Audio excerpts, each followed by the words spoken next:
Now it's time to talk about the heart sounds. The heart sounds are produced when a specific valves close. The heart sounds are never produced when the valves open, always when the heart valves are closing. Now, a brief advice for all of the students who are navigating in this topic is you have to be very, very solid in anatomy for the heart. In general, the heart anatomy, the heart vessels around the heart, the valves in the heart walls, and everything about that is coming from anatomy. So it's very common that this terminology can be confusing, but it's the best way I can tell you to navigate comfortably is to be very familiar with this anatomy. So we mentioned that the heart sounds are produced when the valves close. Let's get familiar a little bit about the location of the heart. And I took the time to match that colors with these colors and these colors over here. So for those who are visual at the time to learn, are extremely important to visualize the colors. But also when I produce a graphic, certainly it's gonna be helpful to watch the video, but it's gonna be way more helpful if you are able to reproduce that graphics, whatever graphic it is. So it's rewriting and redrawing.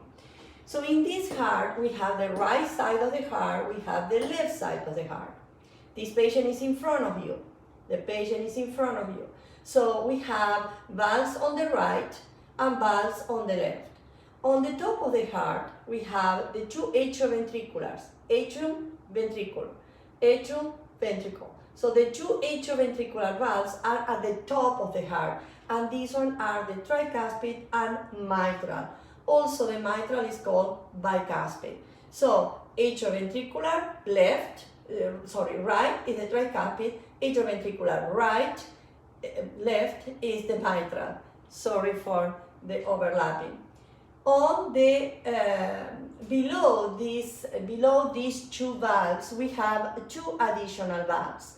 One that is the pulmonary. The two below the atrioventriculars are called semilunars, and these semilunars are on the right side is called pulmonary because it's located at the beginning of the pulmonary artery, the one that is emerging from the right ventricle. And on the left, we have the aorta valve that is at the beginning of the aorta artery, emerging from the left ventricle. Now, we have two valves at the top of the heart, the atrioventriculars, tricuspid or mitral, depends with the size, right or left. And we have below these two, we have the semilunars valves that are the pulmonary and aorta. Now, the two sounds that are found in the heart are the sounds 1 and sounds 2, also called S1 and S2. The S1 is produced when the two atrioventricular valves close, and these one are tricuspid or mitral. And I use this green color to identify that these one are the atrioventriculars. The sounds 2 are produced when the two semilunars close, and in understanding that the two semilunars could be pulmonary or aorta. Realistically, what happened, the blood that is running on the right side is never passing to the left or from the left to the right in normal conditions. In certain particular heart disorders, there is a possible communication between right or left, but it needs to be fixed either by surgery or by human development. But certainly in ideal conditions, it shouldn't be any communication from the right to the left or left to the right, based on the principle that the blood that is running on the right is pure deoxygenated. The blood that is running on the left is pure oxygenated blood. Now, let's match where those heart sounds are listened in the chest of the patient. Now, pay attention that the two semilunar valves, pulmonary and aorta, are located below the atrioventriculars, pulmonary and aorta, and are the two that I represent on the top of the chest. Now, pay attention that the aorta valve is on the left, but you can listen on the right. And the pulmonary is located on the right, but you can listen on the left. Now, both can be listened in the second intercostal space, that means is on the top of the chest. If this one is your sternum in the center of your chest, from that clavicle down is a connection with the sternum. Now, the second intercostal space is located around this area, around that, okay? And you can touch the space in between that vertebrae.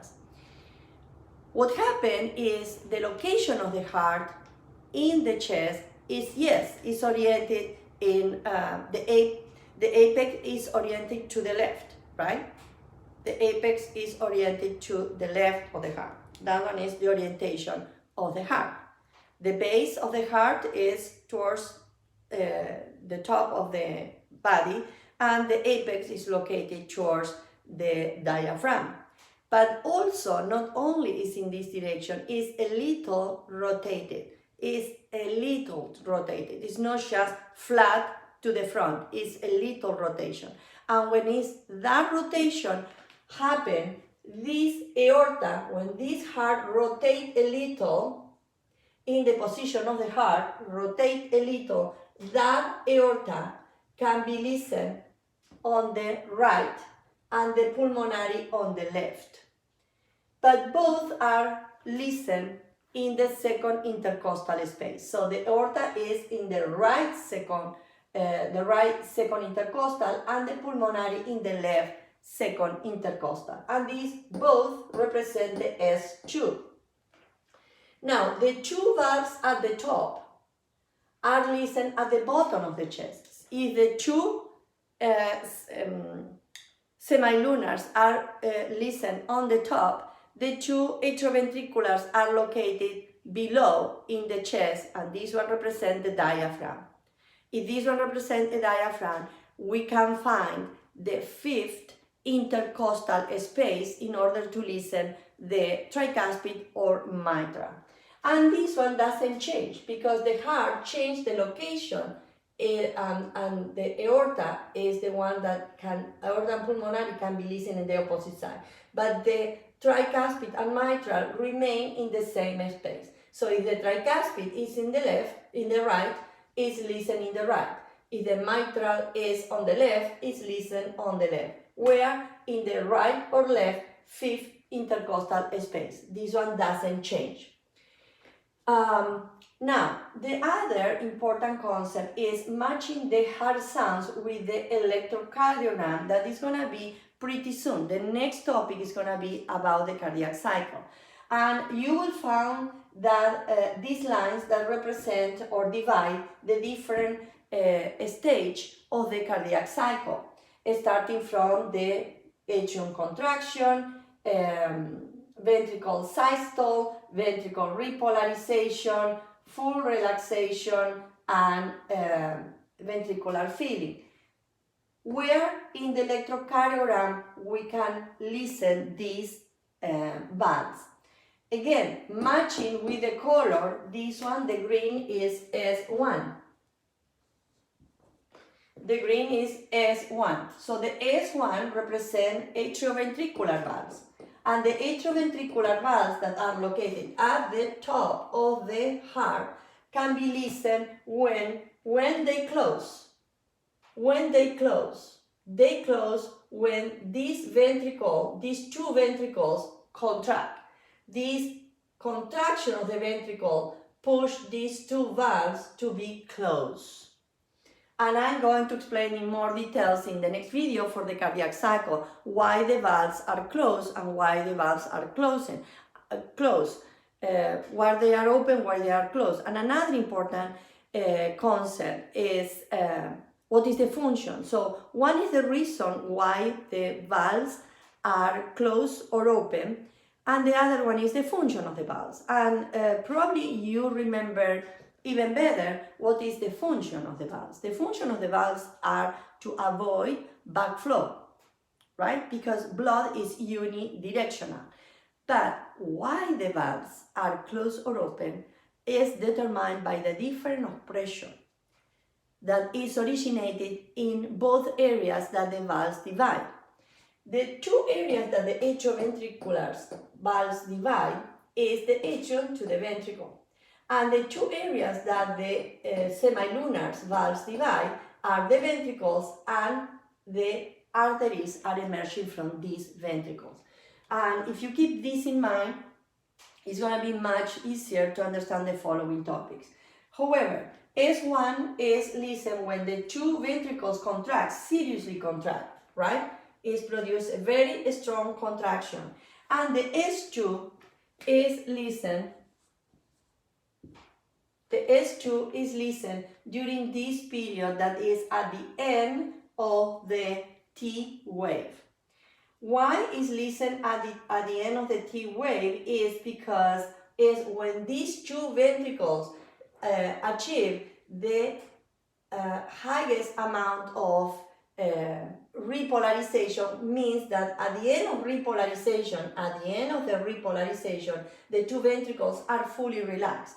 And because they are fully relaxed, they close these valves because we are coming from ventricle contraction. If these two ventricles contract, close these valves, but open the semilunars because are ejecting the blood from the ventricles out.